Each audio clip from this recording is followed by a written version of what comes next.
نحمده ونصلي على رسوله الكريم اما بعد فاعوذ بالله من الشيطان الرجيم بسم الله الرحمن الرحيم رب اشرح لي صدري ويسر لي امري واحلل عقدة من لساني يفقهوا قولي۔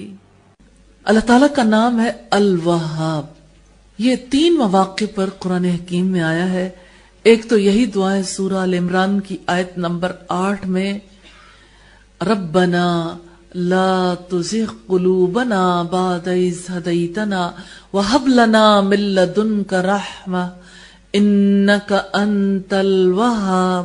اے ہمارے رب، ہدایت دینے کے بعد آپ ہمارے دلوں کو ٹیڑھا نہ کر دینا اور ہمیں اپنے پاس سے رحمت عطا فرمانا، بے شک آپ ہی سب سے بڑھ کر عطا کرنے والے ہیں۔ اور رب تعالیٰ نے فرمایا کہ آپ کی رب کی رحمت کے خزانے ان کے پاس ہیں جو زبردست ہے، فیاض ہے، العزیز الوہاب۔ بات ہے اس کامل غلبہ رکھنے والے اور کامل عطا کرنے والے کی۔ سورہ صاد کی آیت نمبر 9 ہے۔ اور حضرت سلیمان علیہ السلام کی دعا میں ہمیں اس کا تذکرہ ملتا ہے، قال رب اغفر لی وہب لی ملکا لا ينبغی لأحد من بعدی انک انت الوہاب۔ اس نے کہا میرے رب مجھے معاف کر دے، مجھے ایسی سلطنت دے جو میرے بعد کسی کے لائق نہ ہو، یقیناً تو بہت بڑا سخی فیاض، بڑا دینے والا۔ سورہ صاد کی آیت نمبر 35 ہے۔ تو بات ہے اللہ تعالیٰ کے نام الوہاب کی، وہ کثرت سے عطا کرنے والا ہے۔ وہاب کے معنوں میں اگر آپ دیکھیے تو وہ جو بخش دینے والا ہے، یعنی کسی کا حق نہیں ہوتا جو اس کو عطا کیا جاتا ہے۔ تو اللہ تعالیٰ جو کچھ بھی دیتے ہیں وہ ہبہ کر دیتے ہیں، بخش دیتے ہیں، یہ اس کا احسان ہے، اس کا عطیہ ہے۔ جیسے کلام عرب میں فعال یہ مبالغے کا صیغہ ہے، اسی وزن پر الوہاب ہے، یہ مبالغے کا صیغہ ہے، یعنی وہ اپنے بندوں کو اپنا عظیم فضل بے پناہ عطا کرنے والا ہے اور ان پر اپنی نعمتوں کی برسات کرنے والا ہے، اور وہ اپنی عطا میں بڑی وسعت رکھنے والا ہے۔ اور اس کا نام الوہاب، اس میں بڑا تنوع ہے، وہ پاک ہے، اس کے ہاتھ میں ہر چیز کے خزانے ہیں، زمین و آسمان کی بادشاہت ہے، ہر ایک چیز کی چابیاں اس کے پاس ہیں، وہ اپنے ملک میں جیسے چاہتا ہے تصرف کرتا ہے، یعنی جو کچھ اس کی ملکیت میں ہے، فما شاء کان، جو وہ چاہتا ہے ہو جاتا ہے، ولم یشاء لم یکن، جو وہ نہیں چاہتا وہ نہیں ہوتا۔ اس پر کتنا غور و فکر کرنے کی ضرورت ہے نا۔ زندگی اسی سے درست ہو سکتی ہے کہ اس کے چاہنے سے سبھی کچھ ہوتا ہے، اور جو وہ نہیں چاہتا نہیں ہو سکتا، یؤتی من یشاء، عطا کرتا ہے جس کو چاہتا ہے، ویمنع من یشاء، اور وہ منع کر دیتا ہے جس کو وہ چاہتا ہے۔ اور نبی صلی اللہ علیہ وسلم کس طرح سے نماز کے بعد کے اذکار میں یہ کہا کرتے تھے، اللہم اللہ مانع لما آتیت، اللہ اس کے لیے کوئی روکنے والا نہیں جس کو تو عطا کر دے، ولا معطی لما منعت، اور اس کو کوئی عطا کرنے والا نہیں جس کو تو روک دے۔ پھر انسان کو جب یہ یقین آتا ہے تو اسے کیا کرنا چاہیے؟ اسی ایک کی طرف لپکنا چاہیے ہر معاملے کے لیے، کیونکہ وہ عطا کرتا ہے جو وہ چاہتا ہے، روک دیتا ہے جو وہ چاہتا ہے، وہی پاک ہے، وہ بخش دیتا ہے جس کے لیے جو چاہتا ہے۔ اس کی عطا، اس کی بخشش ہمیشہ رہنے والی ہے اپنے بندوں پر، اور اس کی عطا ایسی ہے جس کو زوال نہیں آتا، دائمی عطا ہے، اور اس کی سخاوت ایسی ہے جو جاری رہنے والی ہے، اور سوال کرنے سے پہلے وہ سخی عطا کرنے والا ہے، پہنچا دینے والا ہے، اور وہ رحم کرتا ہے ہر اس پر جو قابل رحم ہو، پھر اسے نعمتیں دیتا ہے، اور وہ ماں کے پیٹ میں کس طرح سے جنین کو وہ سب کچھ عطا کرتا ہے جو اس کی قدرت میں نہیں ہوتا کہ خود حاصل کر سکے، اور کس طرح اس کی ماں کے دل میں اس کی محبت پیدا کر دیتا ہے کہ اس کی اچھے طریقے سے تربیت کرے. وہی ہے الوہاب جو سب کچھ عطا کرنے والا ہے. تو ماں کے دل کی نرمی، ممتا، جس کی وجہ سے وہ اپنے بچے کو پروان چڑھاتی ہے، اسے بلوغت تک مدد کرتی ہے، اور پھر اللہ تعالیٰ اس پوری مدت حیات میں انسان کو نعمتیں عطا کرتا ہے. اور بڑی نعمت ہے ایمان کی، تقوی کی. یہ شرف ہے، ہبہ، یہ اللہ کی طرف سے ہبہ کیے ہوئی چیزیں ہیں. اللہ ہی یہ بے پناہ، بے انداز قسم کی رحمت ہے جو انسان پر برسانے والا ہے. تو اللہ ہے جو اپنے بندوں کو سب کچھ عطا کرتا ہے دنیا میں. وہ اپنے مومن اور متقی بندوں کو ایسا کچھ عطا کرے گا جس کو کسی آنکھ نے دیکھا نہ ہو، جس کو کسی کان نے سنا نہ ہو، اور نہ کسی آدمی کے دل میں اس کا کبھی کوئی خیال آیا ہو. اور اس کا تذکرہ کیا قرآن حکیم میں. رب تعالیٰ نے اپنی پاک کتاب میں اپنی رحمتوں کا، دنیا کی سعادت اور آخرت کی خوش نصیبی کا فرمایا. وَوَهَبْنَا لَهُم مِّن رَحْمَتِنَا وَجَعَلْنَا لَهُمْ لِسَانَ صِدْقٍ عَلِيًّا. ہم نے انہیں اپنی رحمت سے نوازا اور ان کا ذکر خیر بلند کر دیا. یعنی انبیاء کا. سورہ مریم کی آیت نمبر 50. وَوَهَبْنَا لَهُ مِن رَحْمَتِنَا أَخَاهُ هَارُونَ نَبِيًّا. سورہ مریم کی آیت نمبر 53 ہے. اپنی رحمت سے اس کے بھائی ہارون کو نبی بنا کر اسے دیا. اور اسی طرح سے سورہ الشعراء کی آیت نمبر 83 میں فرمایا رب ہب لی حکما والحقنی بالصالحین. اے میرے رب مجھے حکم عطا فرما. ہب لی، یہ جو ہب ہے نا اسی سے وہاب ہے. اور مجھے نیک لوگوں کے ساتھ ملا دے. تو نیک لوگوں کے ساتھ رہنے کی خواہش تو کسی دل کے اندر بھی ہو سکتی ہے، لیکن یہ عطا اور بخشش رب کی. اگر یہ صحبت نصیب نہیں ہوتی تو یہ بھی رب ہی کا فیصلہ ہے. اور اسی طرح سورہ صاد کی آیت نمبر 35 میں وَهَبْ لِي مُلْكًا لَا يَنبَغِي لِأَحَدٍ مِّن بَعْدِي إِنَّكَ أَنْتَ الْوَهَّابُ. مجھے ایسی سلطنت دے جو میرے بعد کسی کے لائق نہ ہو، یقیناً تو بڑا دینے والا ہے. اور اسی طرح سے بندے پر اپنے احسانات کا تذکرہ کرتے ہوئے جو باتیں رب تعالیٰ نے اپنے پاک کلام میں بتائیں، اولاد کے علاوہ صالح بیوی اور پاک اولاد، یہ انسان کی آنکھوں کی ٹھنڈک بن جاتے ہیں. اسی وجہ سے فرمایا اور ہم نے اسے اس کے اہل و عیال بھی دیے، یعنی حضرت ایوب کو، اور ان کے ساتھ اس جیسے بھی اپنی رحمت کے طور پر اور عقل مندوں کے لیے نصیحت کے طور پر. سورہ صاد کی آیت نمبر 43 ہے. اور سورہ الفرقان کی آیت نمبر 74 میں فرمایا وَالَّذِينَ يَقُولُونَ رَبَّنَا هَبْ لَنَا مِنْ أَزْوَاجِنَا وَذُرِّيَّاتِنَا قُرَّةَ أَعْيُنٍ وَاجْعَلْنَا لِلْمُتَّقِينَ إِمَامًا. اور وہ دعا کرتے ہیں کہ ہمارے رب ہماری بیویوں اور ہماری اولاد سے آنکھوں کی ٹھنڈک عطا کر اور ہمیں پرہیزگاروں کا امام بنا دے. اور سورہ الانبیاء کی آیت نمبر 72 میں ہے وَوَهَبْنَا لَهُ إِسْحَاقَ وَيَعْقُوبَ نَافِلَةً وَكُلًّا جَعَلْنَا صَالِحِينَ. ہم نے اسے اسحاق عطا کیا اور مزید یعقوب بھی، یعنی اولاد صالح بھی الوہاب کی بخشش ہے، اور ہر ایک کو ہم نے نبی بنایا. اور اسی طرح سورہ الانبیاء کی آیت نمبر 90 میں ہے فَاسْتَجَبْنَا لَهُ. پھر ہم نے اس کی دعا قبول کی، یعنی حضرت زکریا کی. وَوَهَبْنَا لَهُ يَحْيَا وَأَصْلَحْنَا لَهُ زَوْجَهُ. ہم نے اسے یحییٰ عطا کیا، اس کی بیوی کو اس کے لیے درست کر دیا. یہ بھی رب کی عطا. وہ الوہاب ہے نا، جو چاہے کر سکتا ہے. اور سورہ صاد کی آیت نمبر 30 میں فرمایا وَوَهَبْنَا لِدَاوُودَ سُلَيْمَانَ. اور ہم نے داؤد علیہ السلام کو سلیمان عطا کیا. نعم العبد انہو اواب. کیا بہترین بندہ تھا، بلا شبہ وہ رجوع کرنے والا تھا. یہ خاص رحمت ہے، خاص عطا، خاص بخشش ہے جس کا رب تعالیٰ نے اپنی پاک کتاب میں تذکرہ کیا.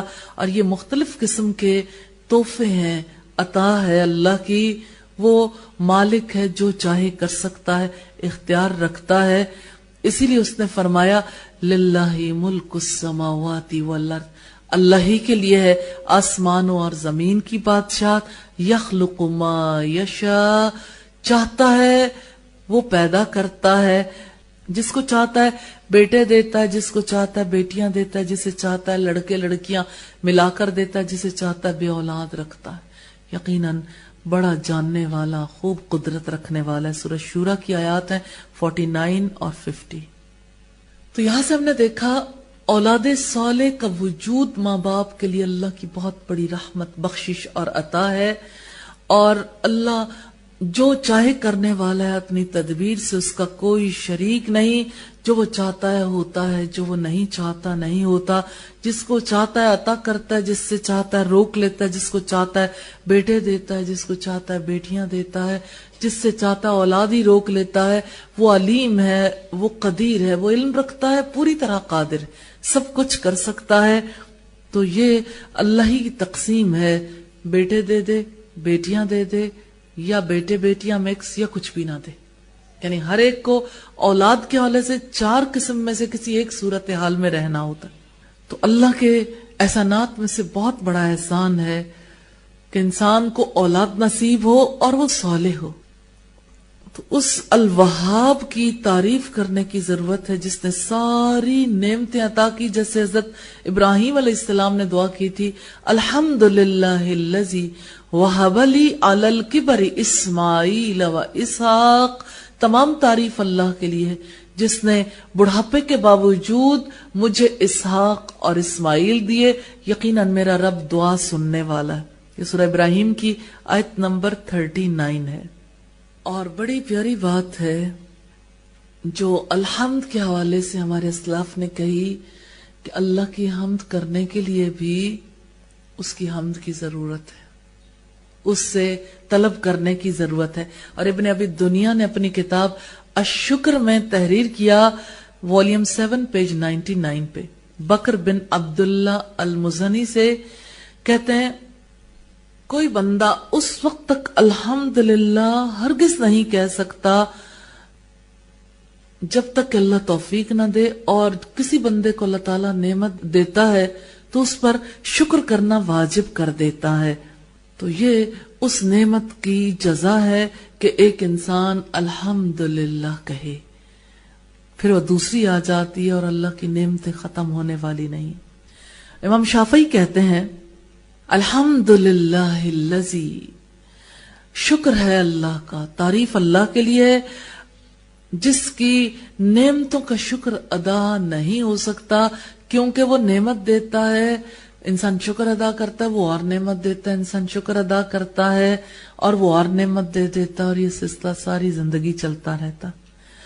فالحمدللہ حمدا کثیرا طیبا مبارکا فی، تو اللہ کی حمد ہے، کتنی حمد کثیر، طیب، پاک، مبارک، برکت والی، جیسا کہ ہمارا رب چاہتا ہے، جس سے وہ راضی ہو جاتا ہے۔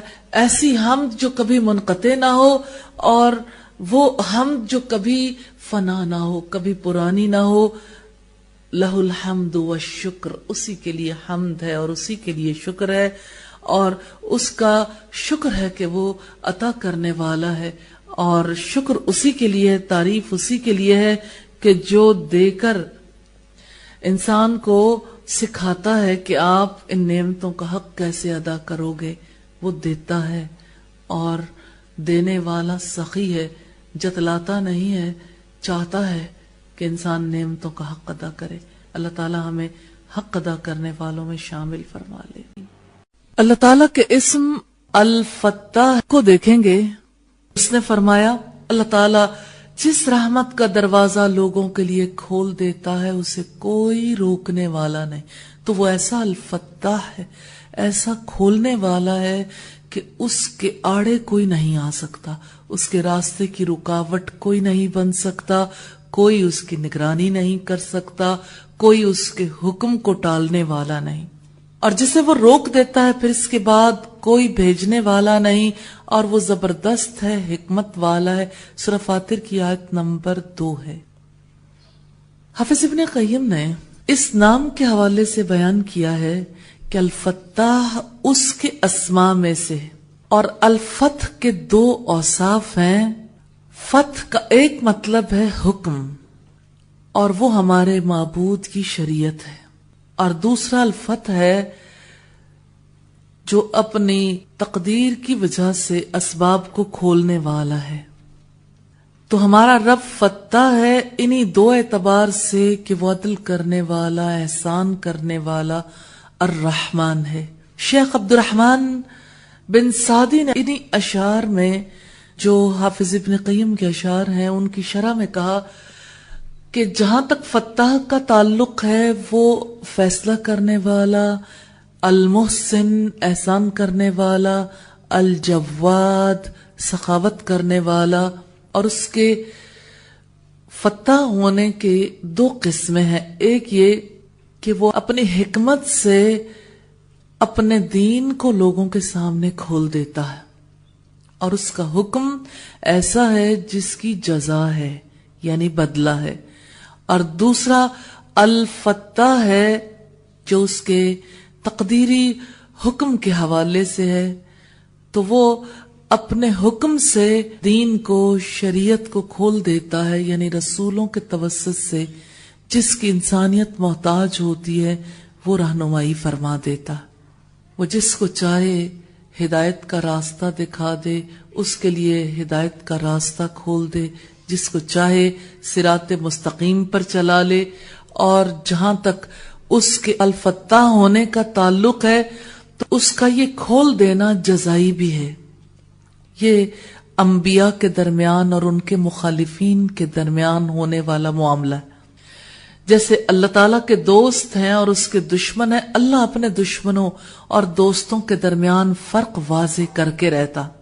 اپنے نبیوں کا وہ اکرام کرتا ہے، عزت کرتا ہے، ان کے پیروی کرنے والوں کی عزت کرتا ہے، انہیں نجات عطا کرتا ہے، اور اس کے مقابلے میں نبیوں کے دشمنوں کی اہانت کرتا ہے، توہین کرتا ہے، اور انہیں اپنے انجام تک، سزا تک پہنچاتا ہے. اسی طرح سے قیامت کے دن وہ انسانوں کے مابین فیصلہ کرے گا، حق حق ہو جائے گا، حق اور باطل دونوں میں فرق واضح ہو جائے گا. وہ اپنی مخلوق کے درمیان عدل اور انصاف کے ساتھ فیصلے کرنے والا ہے. وہ ہر ایک کو اس کے عمل کے مطابق اس کی جزا دینے والا ہے. تو جو شخص جو عمل کرتا ہے وہ کسی عمل کرنے والے کے عمل کو ضائع نہیں کرتا، ہر ایک کو پورا پورا بدلہ دیتا ہے. تو یہ اس کا جزائی حکم ہے. اور جہاں تک اس کے تقدیری حکم کا تعلق ہے تو اس سے مراد یہ ہے کہ جو وہ اپنے بندوں کے لیے مقدر کر دیتا ہے، خیر میں سے، شر میں سے، نفع میں سے، ضرر میں سے، اور اسی طرح سے جو انہیں عطا کرنا چاہتا ہے، جس سے روک دینا چاہتا ہے، پھر اس کے بعد کوئی نہیں جو اس کے راستے کی رکاوٹ بن سکے. اللہ کے رسول صلی اللہ علیہ وسلم کو اس کا کس قدر احساس تھا. آپ ہر فرض نماز کے بعد یہ دعا کیا کرتے تھے، اللہم لا مانع لما آتیت، اللہ جس کو تو عطا کر دے اس کو اس عطا سے کوئی روکنے والا نہیں. یعنی تو جسے صحت دینا چاہے اس کو کوئی بیمار کرنے والا نہیں.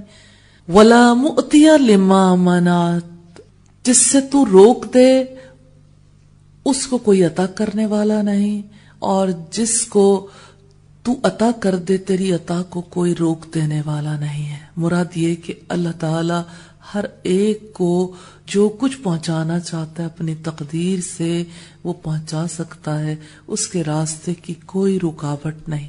تو الفتح وہ ہے جس نے اسلام کا اپنی رہنمائی کا راستہ کھولا ہے. جیسے قرآن ہمارے سامنے جب کھلتا ہے تو سب سے پہلی سورت سورہ الفاتحہ ہے کہ یہ قرآن مجید کو کھولنے والی ہے. الفتح کے حکم سے ہدایت کے دروازے کھلتے ہیں. رب العزت کا فرمان ہے، ما یفتح اللہ للناس من رحمت فلا ممسک لها. اللہ تعالیٰ جس رحمت کا دروازہ لوگوں کے لیے کھول دیتا ہے تو اسے کوئی روکنے والا نہیں. وما یمسک فلا مرسل له من بعدہ وَهُوَ الْعَزِيزُ الْحَكِيمُ، اور جسے وہ روک دیتا ہے پھر اس کے بعد کوئی بھیجنے والا نہیں، اور وہ زبردست ہے، حکمت والا ہے۔ اصل بات یہ ہے کہ رحمت کے دروازے وہی کھولتا ہے، رزق کے دروازے وہی کھولتا ہے، صحت کے دروازے وہی کھولتا ہے، ہدایت کے دروازے وہی کھولتا ہے۔ وہ الفتاح ہے، وہ جس کو جو جزا دینا چاہے جزا دیتا ہے، عدل اور انصاف سے، احسان کے ساتھ۔ پھر رب تعالی کی صفت جہاں الفتاح آئی وہاں العلیم بھی، وہ الفتاح العلیم ہے کہ وہ فیصلے کرنے والا ہے، کھول دینے والا ہے، لیکن سب سے بڑھ کر جاننے والا ہے۔ تو وہ اپنے اطاعت گزاروں کے لیے اپنے خزانے کھول دیتا ہے، اپنے جود و کرم سے انہیں مستفید کرتا ہے، اور اپنے دشمنوں کے ساتھ، حق کے دشمنوں کے ساتھ اس سے اپوزٹ معاملہ کرتا، یعنی ان پر ہدایت کے دروازے بند کرتا ہے، ان پر دنیا میں سعادت خوشبختی کے دروازے بند کرتا ہے، اور ان کے لیے آخرت کی سعادت کے دروازے بند کر دیتا۔ تو یہ اس کے فضل اور اس کے عدل کی وجہ سے ہے کہ وہ عادل ہے۔ یہ الحق الواضح المبین میں پیج نمبر 44 سے 54 تک کی ڈسکشن ہے۔ تو الفتاح کے دو معنی ہیں۔ پہلے معنی ہے کہ وہ حکم دینے والا، وہ فیصلے کرنے والا ہے اپنے بندوں کے درمیان۔ یاد رکھیے گا، دو معنی میں سے پہلے معنی ہے کہ وہ اپنے بندوں کے درمیان فیصلہ کرنے والا ہے۔ اور وہ فیصلے کیسے کرتا ہے؟ بندوں کے درمیان اپنی شریعت کے مطابق فیصلے کرتا ہے، اور ان کے درمیان جب فیصلے کرتا ہے تو اطاعت گزاروں کو ثواب دیتا ہے، نافرمانوں کو سزا دیتا ہے، دنیا میں بھی اور آخرت میں بھی۔ تو انسان کی نیکی کا بدلہ جب دنیا میں ملتا ہے تو یہ الفتاح کی وجہ سے۔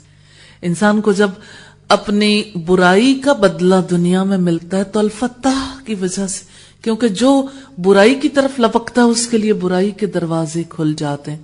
سورہ الاعراف کی آیت نمبر 89 میں فرمایا وَسِعَ رَبُّنَا كُلَّ شَيْءٍ عِلْمًا، ہمارا رب ہر چیز کو اپنے علم سے گھیرے ہوئے ہے۔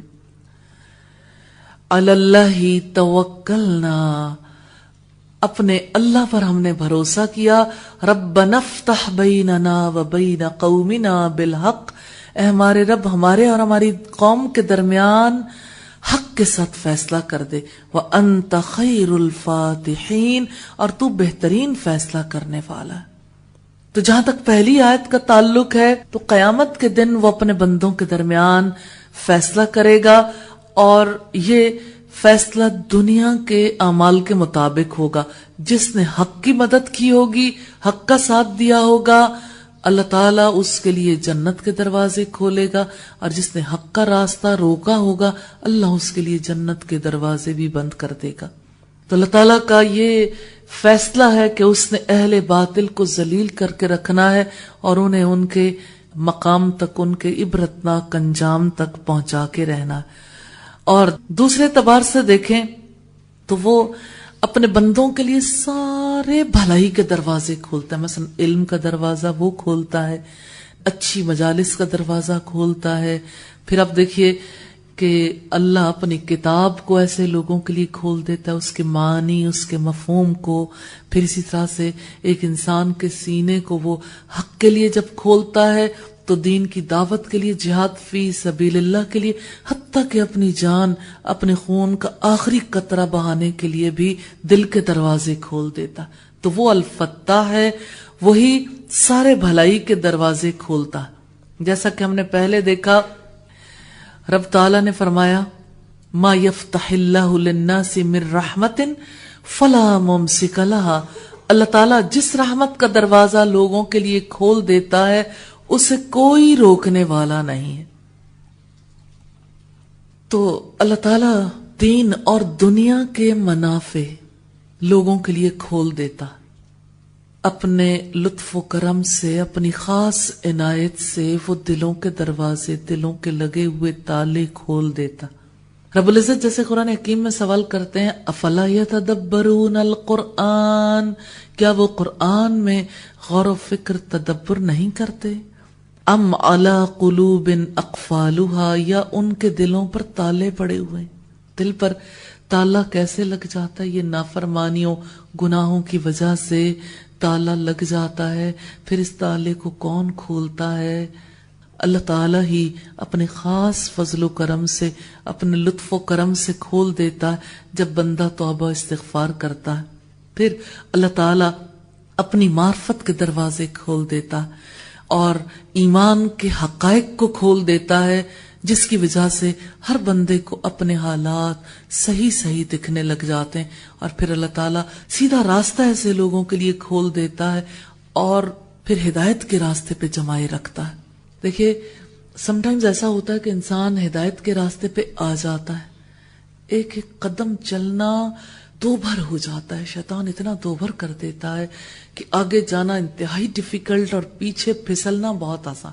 آپ جانتے ہیں چڑھائی کا سفر ہمیشہ مشکل ہوتا اور نیچے کی طرف جانا ہمیشہ آسان ہوتا ہے. لڑکنے میں انسان کی قوت، اس کا زور نہیں لگتا. لوگ پوچھتے ہیں کہ آخر برائی کرنی کیوں آسان ہوتی ہے؟ تو برائی کو شیطان مزین کرتا ہے، برائی کا راستہ ڈھلوان ہے، نیچے کی طرف جانا، نیچے کی طرف جانا ہمیشہ آسان ہوتا ہے. تو رب اطاعت گزاروں کے لیے اوپر چڑھنا آسان کر دیتا. جیسے اب دیکھیے اوپر کا سفر کرتے ہیں تو جب ایک خاص لیول تک پہنچتے ہیں تو آکسیجن کم ہونی شروع ہو جاتی ہے، پھر آکسیجن کی ضرورت ہوتی ہے. آکسیجن کے بغیر سروائیو کرنا ممکن نہیں رہتا. اسی وجہ سے اب دیکھیے جیسے بہت اونچے مقامات پہ جو لوگ جاتے ہیں وہاں پر خاص طور پر انسٹرکشنز دی جاتی ہیں، ہارٹ پیشنٹ یا جن لوگوں کو کوئی سانس کی تکلیف ہو وہ بغیر آکسیجن کے اوپر نہیں جائیں گے کیونکہ ان کا سانس اکھڑ سکتا ہے آکسیجن کی کمی کی وجہ سے. بس شیطان زندگی میں یہی کام کرتا ہے، جتنا کوئی بلندی کا کام کرنا چاہتا ہے اس کے راستے کی ایسی دیوار بنتا ہے کہ سانس اکھڑنے لگے اور قدم من بن بھر کے ہو جائیں، یعنی چلنا دو بھر ہو جائے. تو الفتاح کی وجہ سے دل کے دروازے بھی کھلتے ہیں اور مشکلات آسان ہو جاتی ہیں. ان مشکلات میں بندہ مومن کو لذت محسوس ہونی شروع ہو جاتی. تو اس طرح سے اللہ تعالی جو رب الارباب ہے وہ اپنی محبت سے کس طرح سے حق کے راستے کو کھول دیتا ہے. سب سے پہلی چیز جو کھلتی ہے وہ اللہ کی کتاب ہے، جس پر اللہ تعالیٰ کی رحمت ہے، جس کے لیے اللہ تعالیٰ کا نام الفتاح اس کے اوپر اثر انداز ہونا شروع ہو گیا. اس کے لیے اللہ کی کتاب کھل جاتی ہے، ہدایت کے دروازے کھل جاتے ہیں، علوم کے دروازے اوپن ہو جاتے ہیں اور علوم ربانی میں اس کا انٹرسٹ، اس کا شوق بڑھ جاتا ہے. انسان کو خود پتہ بھی نہیں چلتا کیسے آہستہ آہستہ آہستہ آہستہ شوق بڑھتا چلا جاتا ہے. اسی طرح سے انسان کے سامنے جب یہ علم کھلتا ہے تو اس کی وجہ سے اس کی روح، اس کے اندر کے معاملات اس کے سامنے کھلنے لگتے ہیں اور رب تعالی کا نور، اس کی روشنی اس کے قلب کو منور کرتی ہے اور یوں انسان کا ذوق بدل جاتا ہے، ٹیسٹ چینج ہو جاتا ہے. جیسے آپ دیکھتے ہیں کہ جن چیزوں کا انسان عادی نہیں ہوتا، کھانوں کا بھی گریجولی اس کا ٹیسٹ ڈیولپ ہو جاتا ہے. اگر ایک انسان اس میں کوئی فائدہ فیل کرے یا اس کے لیے کنونسڈ ہو کسی بھی اعتبار سے کہ کھانا میرے لیے مفید، ٹیسٹ ڈیولپ ہو جاتا ہے. ایسے ہی جب اللہ تعالی کی محبت انسان کو نصیب ہوتی ہے، ٹیسٹ ڈیولپ ہوتا ہے، تو سب سے بڑی تبدیلی جو اس کے اندر آتی ہے کہ انسان صادق ہو جاتا ہے، سچا. اس کے اندر سے جھوٹ، اس کے اندر سے تمام جو غلاستیں ہیں، گندگیاں ہیں، وہ دور ہونے لگ جاتی ہیں. پھر وہ الفتاح ہے، اپنے بندوں کے لیے رزق کے دروازے کھول دیتا ہے اور اس کے لیے اسباب بھی پیدا کر دیتا ہے. یعنی وہ اسباب پیدا کرتا ہے، ان اسباب تک خود پہنچا دیتا ہے اور پھر متقیوں کو وہ تقوی کا رزق عطا کرتا ہے اور اس کے لیے اسباب بھی پیدا کر دیتا. تقوی کا رزق کیا ہے؟ تقوی کا رزق کیسے نصیب ہوتا ہے؟ کس راستے سے؟ جیسے دیکھیے فرض کریں کہ کسی انسان کو رزق ملتا ہے، ہر ایک کے لیے رزق کے دروازے الگ الگ ہیں. کسی کو بزنس کے ذریعے مل رہا ہے، کسی کو زراعت کے ذریعے مل رہا ہے، کسی کو جاب کے ذریعے مل رہا ہے، کسی کو خدمت کر کے مل رہا ہے. رزق تو اللہ دیتا ہے لیکن راستے فرق ہیں. تو تقوی کا رزق کس راستے سے ملتا ہے؟ تقوی کا دروازہ علم سے کھلتا ہے. علم، انما یخشی اللہ من عبادہ العلماء، اللہ تعالی سے تو اس کے علم رکھنے والے بندے ہی ڈرا کرتے ہیں. تو متقیوں کے لیے کیسے علم کا دروازہ رب تعالی کھول دیتا ہے، اور کس طریقے سے؟ جدھر کسی کا گمان بھی نہ گیا ہو. وَيَرْزُقُهُ مِنْ حَيْثُ لَا يَحْتَسِبُ، وہ ایسے راستے سے رزق دیتا ہے جس کی طرف کسی کا گمان بھی نہیں جاتا، کبھی سوچا بھی نہیں ہوتا. آپ اپنی زندگی کی مثال دیکھیے، آپ نے کبھی سوچا تھا اللہ تعالیٰ کی صفات کا علم سیکھیں گے؟ وَمَن يَتَوَكَّلْ عَلَى اللَّهِ فَهُوَ حَسْبُهُ، جو اللہ پر توکل کرتا ہے اللہ تعالیٰ اس کے لیے کافی ہو جاتا ہے. وَيَرْزُقُهُ مِنْ حَيْثُ لَا يَحْتَسِبُ، اسے ایسے راستے سے رزق دیتا جہاں سے اس نے گمان بھی نہ کیا. اسباب بھی وہ الفتاح خود پیدا کرتا ہے، پھر وہ توکل کرنے والوں کو عطا کرتا ہے جتنا وہ طلب کرتے ہیں، جس کی وہ امید رکھتے ہیں اس سے کہیں بڑھ کر. پھر ان کے لیے مشکل کاموں کو اللہ تعالیٰ آسان کر دیتا ہے. جو دروازے ان کے لیے بند ہوتے ہیں وہ دروازے کھل جاتے ہیں، اور ان کے لیے وہ ہر بند دروازے کو کھول دیتا ہے جو اللہ پر توکل کرتا ہے. مثال کے طور پر دنیا میں انسان کن کن دروازوں کو کھلوانا چاہتا ہے؟ دنیا میں عام افراد رزق کے دروازے کھلوانا چاہتے ہیں. الفتاح کھولے گا، اس کے بغیر نہیں کھل سکتے، خواہ جتنا جی چاہے زور لگا لے. پھر لوگ کھولنا چاہتے ہیں اپنے لیے خوشحالی کے دروازے، خوشحالی کی وجہ سے رزق چاہتے ہیں. پھر اپنے لیے صحت کے دروازے کو کھولنا چاہتے ہیں. پھر یہ چاہتے ہیں کہ ہمارے لیے آئندہ زندگی کی خوشیوں کے دروازے کھل جائیں. جیسے جن لوگوں کی شادیاں نہیں ہوتی ان کا جی چاہتا ہے کہ اللہ تعالیٰ سبب پیدا کر دے رشتے کا. مائیں چاہتے ہیں کہ بچوں کے لیے رشتوں کے دروازے کھل جائیں. کھولتا کون ہے؟ وہ اللہ جو الفتاح ہے، وہی یہ دروازے کھولتا ہے. تمام بند دروازے، جو دروازہ بند ہوتا ہے اس دروازے کی کسی کے پاس نہیں، وہ دروازہ رب تعالی کھولتا. اور پھر دوسری طرف آپ دیکھیے کہ جو اللہ سے محبت کرتا ہے وہ محسوس کرتا ہے سم ٹائمز کہ اللہ تعالی کی محبت تک پہنچنا اس کے لیے مشکل، ناممکن ہو گیا. کیوں؟ خطاؤں، غلطیوں، گناہوں کی وجہ سے دروازہ بند ہو جاتا ہے نا. پھر وہ دروازہ کون کھولتا ہے؟ وہی رب کھول دیتا. پھر وہ علم کا دروازہ کھولتا ہے، پھر وہ اچھی مجالس، اچھے دوستوں تک پہنچنے کا دروازہ کھول دیتا ہے، پھر اپنی محبت کا دروازہ کھول دیتا ہے. انسان کو ذکر سے محبت ہو جاتی ہے. انسان جب اللہ کو یاد کرتا ہے اور صدق دل کے ساتھ استغفار کر کے اپنے رب کو یاد کرتا ہے، اللہ کا وعدہ ہے. نبی صلی اللہ علیہ وسلم نے فرمایا، اللہ تعالیٰ فرماتے ہیں بندہ جب مجھے اپنے دل میں یاد کرتا ہے میں بھی اسے اپنے جی میں یاد کرتا ہوں. جس وقت وہ مجھے مجلس میں یاد کرتا ہے تو اس سے زیادہ اچھی مجلس میں اسے یاد کرتا ہوں، یعنی فرشتوں کی مجلس میں. وہ میری طرف ایک بالش چل کے آتا ہے، میں ایک ہاتھ چل کے جاتا ہوں، اور یعنی ایک ذرا. اور اگر وہ میری طرف چل کے آتا ہے میں دوڑ کر اس کی طرف جاتا ہوں. تو وہ الفتاح اپنی محبت کے دروازے بھی کھولتا ہے. اللہ سے دعا ہے وہ ہمارے لیے اپنی محبت کے دروازے کھول دے اور ہمارے لیے علم، عمل اور جنت کے دروازے کھول دے. یہ پہلی روایت جو تھی فتح الرحیم کی تھی، پیج نمبر 48 پر. اسی طرح سے ہم دیکھتے ہیں کہ بہت ساری کتابوں کے نام علماء نے فتح، اللہ کے نام الفتاح سے رکھے. حدیث کی جو سب سے بڑی کتاب ہے اور سب سے زیادہ اوتھینٹک کتاب ہے صحیح بخاری، اس کی بہت اہم شرح کا نام فتح الباری ہے، یہ حافظ ابن حجر نے لکھی، اور الباری رب تعالی کا نام ہے، یعنی اس الباری کی وجہ سے یہ دروازہ کھلا ہے اس کو سمجھنے کا، رسول اللہ صلی اللہ علیہ وسلم کی تعلیمات کو۔ اسی طرح ابن رجب کی کتاب کا نام بھی فتح الباری ہے۔ اسی طرح امام شوکانی کی کتاب ہے فتح القدیر، القدیر پوری طرح قادر، اور فتح اس کا نام ہے یعنی کھولنے والا، الفتاح۔ اور اسی طرح سے فتح المجید ہے جو عبد الرحمن بن حسن کی ہے۔ تو یوں ہم دیکھتے ہیں کہ اللہ تعالیٰ کے نیک اور صالح بندوں نے الفتاح نام سے کس طرح سے اپنے فہم کے دروازے کھولنے کے لیے ریکویسٹ کی اور دوسروں کی فہم کے لیے کام کیا۔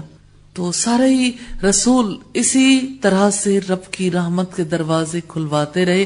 حضرت نوح علیہ السلام کی قوم نے انہیں یہ کہا، اے نوح اگر تم باز نہیں آؤ گے تو ضرور سنگسار ہونے والوں میں سے ہو جاؤ گے۔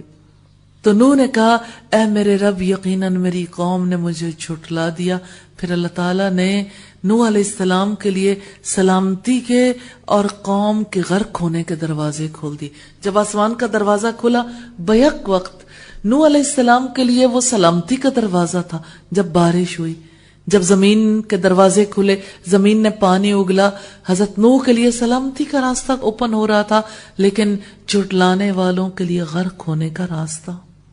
حضرت شعیب علیہ السلام کی دعا کا رب تعالیٰ نے ذکر کیا ہے، ربنا افتح بیننا وبین قومنا بالحق وانت خیر الفاتحین۔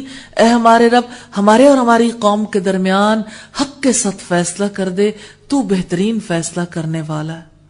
اور اسی طرح سے سورہ ابراہیم کی آیت نمبر 15 میں فرمایا، وَاسْتَفْتَحُوا وَخَابَ كُلُّ جَبَّارٍ عَنِيدٍ، اور انہوں نے فیصلہ طلب کیا، چنانچہ تمام جابر سرکش نامراد ہو گئے۔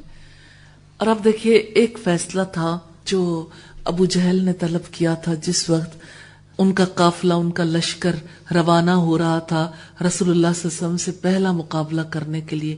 جب لشکر روانہ ہونے لگا بدر کی طرف، تو ابو جہل نے کہا تھا کعبے کے پردے پکڑ کر کہ اللہ اگر یہ حق ہے تو ہم پر آسمان سے پتھر برسا دے۔ تو اللہ نے فیصلہ کر دیا کہ اللہ تعالیٰ نے اس کی موت ایسے لکھی تھی کہ پتھر ہی برسائے گئے۔ تو اللہ تعالیٰ ظالم قوم اور انبیاء کے درمیان اور صالحین کے درمیان اسی طرح سے فیصلہ کر دیتے۔ تو اللہ تعالیٰ نے اسی طرح سے اپنے رسولوں کی دعاؤں کو قبول کیا، ان کے اور ان کی قوم کے درمیان حق کے ساتھ فیصلہ کیا۔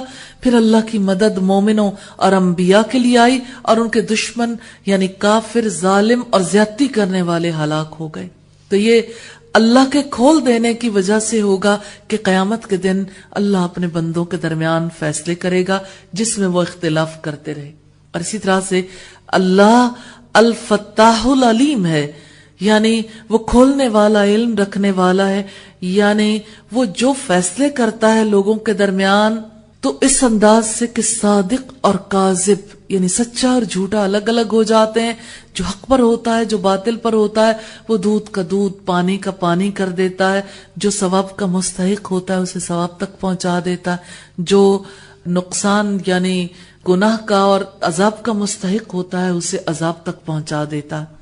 تو اللہ تعالیٰ نے قیامت کے دن اپنے اس نام کے حوالے سے فرمایا، قُلْ يَوْمَ الْفَتْحِ لَا يَنْفَعُ الَّذِينَ كَفَرُوا إِيمَانُهُمْ وَلَا هُمْ يُنْذَرُونَ، آپ کہہ دیں فیصلے کے دن ان کا ایمان انہیں کوئی نفع نہیں دے گا، جنہوں نے کفر کیا نہ ہی انہیں کوئی مہلت دی جائے گی۔ یہ سورہ سجدہ کی آیت نمبر 29 ہے۔ تو قیامت کے دن اللہ تعالیٰ اپنا عذاب، اپنی سزا لوگوں کے لیے مرتب کر دے گا۔ جب وہ فیصلہ کر دے گا پھر کسی قسم کی مہلت نہیں دی جائے گی۔ یہی ایمان ہے بندے کا رب تعالیٰ پر کہ وہ الفتاح ہے، وہ اپنے بندوں کی طرف توجہ کرتا ہے، وہ اپنے بندوں کے لیے ہدایت کے دروازے کھولتا ہے، رزق کے دروازے کھولتا ہے، اپنی رحمت کے دروازے کھولتا ہے، اور جس کے لیے چاہتا ہے وہ اسلام کی سمجھ کے دروازے کھول دیتا۔ رب العزت نے فرمایا، افمن شرح اللہ صدرہ للاسلام فَهُوَ عَلَى نُورٍ مِّن رَّبِّهِ فَوَيْلٌ لِّلْقَاسِيَةِ قُلُوبُهُم مِّن ذِكْرِ اللَّهِ أُولَٰئِكَ فِي ضَلَالٍ مُّبِينٍ۔ کیا پھر وہ شخص جس کا سینہ اللہ تعالیٰ نے اسلام کے لیے کھول دیا، چنانچہ وہ اپنے رب کی طرف سے ایک روشنی پر ہے۔ پھر ان کے لیے تباہی ہے جن کے دل اللہ کی یاد سے سخت ہو گئے، یہی لوگ کھلی گمراہی میں۔ الزمر کی آیت نمبر 22 میں ہے۔ امام قرطبی کہتے ہیں کہ یہ فتح اور یہ شرح صدر ہے، یعنی اس کی کوئی حد ہی نہیں ہے کہ کس کے لیے اسلام کا دروازہ کتنا کھل جاتا ہے، یعنی اس کے دل میں اسلام کے لیے کتنی گنجائش پیدا ہو جاتی۔ ہر مومن اپنا اپنا حصہ لیتا ہے، اللہ تعالیٰ ہر ایک کو اس کی استطاعت کے مطابق فہم دیتا ہے۔ تو انبیاء سب سے اعلیٰ قسم کے اندر آتے ہیں جنہوں نے سب سے زیادہ شرح صدر حاصل کی۔ ان کے بعد اولیاء ہیں، یعنی اللہ کے دوست، پھر اس کے بعد علماء ہیں، پھر اس کے بعد عام مومن ہیں، اور کافروں کے سوا اللہ تعالیٰ کسی کو برباد نہیں کرتا۔ یہ الاسنا فی شرح اسماء اللہ الحسنی میں ہے، والیوم 1 پیج 225 پر۔ اور ابو حمید نے ابو اسید سے یہ روایت کی ہے کہ رسول اللہ صلی اللہ علیہ وسلم نے فرمایا، جب تم میں سے کوئی آدمی مسجد میں داخل ہو تو اسے چاہیے کہ یہ دعا کرے۔ یہ دعا بھی اللہ تعالیٰ کے نام الفتاح کے حوالے سے، اللہم افتح لی ابواب رحمتک، کہ اللہ میرے لیے اپنی رحمت کے دروازے کھول دے۔ وَإِذَا خَرَجَ فَلْيَقُلْ، پھر جب وہ نکلے تو یہ کہے، اللہم انی اسألک من فضلک، اللہ میں تجھ سے تیرے فضل کا سوال کرتا ہوں۔ صحیح مسلم کی روایت ہے 1652 نمبر پر۔ تو جہاں تک اللہ تعالیٰ کی رحمت، اس کے فضل کا تعلق ہے، یہ اس کا کلی طور پر خیر ہے، یعنی یہ سب کا سب بھلائی ہے، اور یہ اللہ کے ہاتھ میں ہے۔ وہ جس کے لیے چاہتا ہے کھول دیتا ہے، کس چیز کو، رحمت کو، فضل کو، خیر کو، اور جس کے لیے چاہتا ہے آسان کر دیتا ہے۔ یہ اللہ تعالیٰ کے اسی نام کی وجہ سے لوگوں کے لیے سہولت کے، آسانی کے دروازے، اللہ کے فضل، اس کی خیر، اس کی بھلائی کے، اس کی رحمت کے دروازے کھلتے ہیں۔ اور ہم اللہ تعالیٰ سے سوال کرتی ہیں کہ اللہ تعالیٰ اس اسم عظیم کے توسط سے ہمارے لیے اپنی رحمت، اپنے فضل اور اپنی خیر کے دروازے کھول دے۔ دنیا میں ہمارے دلوں کو اپنے دین کے لیے، دین اسلام کے لیے کھول دے، اور آخرت میں ہمارے لیے جنت کے دروازے کھول دے۔ یقیناً وہ سب سے بہترین ہے جو دلوں کے دروازے کھولنے والا ہے۔ اور اللہ سے یہ دعا ہے کہ اللہ تعالیٰ ہمارے دلوں کو ایمان کامل اور یقین صادق کے لیے کھول دے، ایسے یقین کے لیے جو دلوں کے اندر راسخ ہو جائے، اور اللہ تعالیٰ ہمارے لیے ہدایت کے دروازے کھول دے، اور اپنی رحمت کے خزانے ہمارے لیے کھول دے، اپنے کرم کے دروازے ہمارے لیے کھول دے۔ اور اللہ سے دعا ہے کہ اللہ تعالیٰ ہم پر اپنی نعمتوں کے دروازے کھول دے۔ یقیناً وہ سمیع ہے، وہ مجیب ہے، وہ دعاؤں کو قبول کرنے والا ہے، وہ ہر ایک کو وہ سب کچھ عطا کرنے والا ہے جس کی عطا کو کوئی روکنے والا نہیں، وہ جو چاہے عطا کر سکتا ہے۔ اس کی رحمت سے دعا کرتے ہیں کہ اللہ تعالی ہم پر اپنے فضل کے دروازے کھول دے۔ وآخر دعوانا ان الحمد للہ رب العالمین۔